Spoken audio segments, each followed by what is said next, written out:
হাবিব সালাম আলাইকা সালাওয়াতুল্লাহ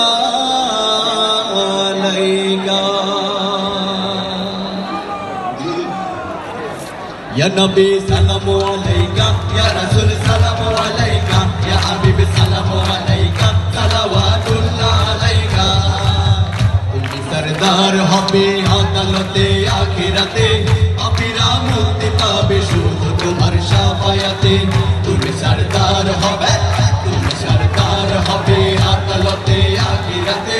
পাপীরা মুক্তি পাবে শুধু তোমার শাফায়াতে